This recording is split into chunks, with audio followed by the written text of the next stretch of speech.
ఇద్దరు చిన్నారుల ప్రాణాలు కాపాడారు తిరుమల పోలీసులు. వరాహస్వామి అతిథి గృహం పార్కింగ్ వద్ద కారులో చిక్కుకుని ఉన్న చిన్నారులను గమనించారు టాక్సీ డ్రైవర్స్. ఆ వెంటనే తిరుమల ట్రాఫిక్ పోలీసులకు సమాచారాన్ని అందించారు. హుటాహుటిన రంగంలోకి దిగిన పోలీసులు కారు అద్దాలను పగలగొట్టి చిన్నారులను రక్షించారు. ఆ వెంటనే తిరుమల అశ్విని హాస్పిటల్ కి తరలించారు. చిన్నారుల ప్రాణాలు కాపాడి వారి తల్లికి అప్పగించారు పోలీసులు. చిన్నారుల పేరెంట్స్ నడక మార్గంలో రావడంతో నిర్లక్ష్యంగా కారులో వదిలి వెళ్లారు.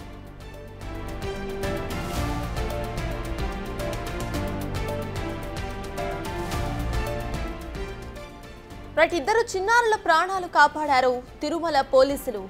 వరాహస్వామి అతిథి గృహం పార్కింగ్ వద్ద కారులో చిక్కుకుని ఉన్న చిన్నారులను గమనించారు టాక్సీ డ్రైవర్స్.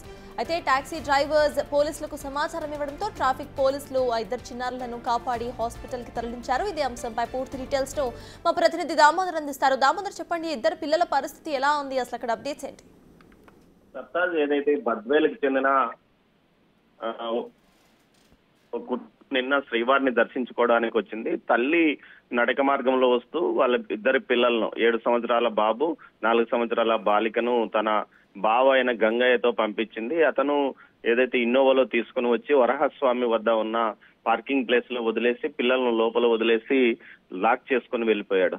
అయితే లోపల లాక్ చేసుకుని వెళ్ళిపోవడంతో పిల్లలు లోపల ఉండిపోయారు. వారి ఊపిరాడక ఇబ్బంది పడుతున్న పరిస్థితిని గమనించి అక్కడ ఉన్న ఏదైతే టాక్సీ డ్రైవర్లు వెంటనే ట్రాఫిక్ పోలీసులకు సమాచారం అందించడంతో ట్రాఫిక్ పోలీసులు విండో షీల్డ్ కింద ఉన్న అద్దాన్ని తీసి అద్దాన్ని పగలగొట్టి అక్కడ లోపల నుంచి డోర్ తీసేసి ఆ పిల్లలకు వెంటనే ప్రాథమిక చికిత్స చేశారు. ఆ తర్వాత ఆసుపత్రికి తరలించి అశ్విని ఆసుపత్రిలో చికిత్స అందించిన తర్వాత ఏదైతే గంగయ్య నిర్లక్ష్యం వల్ల ఆ పిల్లలను వదిలేసి వెళ్లాడంటూ అతని మీద కేసు కూడా నమోదైంది. మరోవైపు ఏదైతే తల్లికి పిల్లలను అప్పగించారో ఈ సందర్భంగా పోలీసులు పిల్లలను ఈ విధంగా కారులో ఉంచడం చాలా ఇబ్బందికరమైన పరిణామము, ఇలాంటివి భవిష్యత్తులో జరగకుండా చూసుకోవాలంటూ కూడా హెచ్చరించారు. మొత్తం మీద ఏదైతే అక్కడున్న టాక్సీ డ్రైవర్లు చొరవ చూపి ఈ విషయాన్ని పోలీసులకు తీసుకెళ్లడం, పోలీసులు సకాలంలో స్పందించి అద్దాన్ని పగలగొట్టి పిల్లలను బయటికి తీసుకురావడంతో ఆ ఇద్దరు పిల్లలు సేఫ్ గా బయటపడ్డారని చెప్పొచ్చు. సర్తాజ్, దామోదర్, అసలు సుమారు ఎంతసేపు ఆ ఇద్దరు పిల్లలు కూడా కారులోనే చిక్కుకొని ఉన్నారు?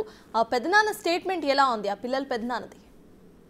సర్తాజ్, ఏదైతే నిన్న ఉదయము శ్రీవారి నడక మార్గంలో వారి తల్లిని వదిలేసి అటు నుంచి అలిపిరి మార్గం నుండి నేరుగా పైకి వచ్చిన అతను అక్కడ పార్కింగ్ చేసి వదిలి వెళ్ళిపోయినట్లు చెప్తున్నారు. సుమారు గంటన్నర పైగా పిల్లలు లోపల ఉండిపోయిన పరిస్థితి. దీంతో వాళ్ళు ఊపిరాడక ఇబ్బంది పడ్డారని సమాచారం. ఈ ఘటన ఎక్కడైతే పిల్లలు లోపల ఉండి ఇబ్బంది పడుతున్న దృశ్యాలను చూసినా అక్కడున్న టాక్సీ డ్రైవర్లు వెంటనే స్పందించారు. వారు కూడా వెంటనే పోలీసులకు సమాచారం ఇవ్వడంతో పోలీసులు వారిని వెంటనే అద్దం పగలగొట్టి బయటికి తీశారు. దీంతో పాటు అశ్విని ఆసుపత్రిలో చికిత్స అందించారు. కొంత ఊపిరాడగా పల్స్ డౌన్ అయిన పరిస్థితిలో వారికి అక్కడ ఆక్సిజన్ కూడా అందించినట్టు తెలుస్తోంది. సత్తా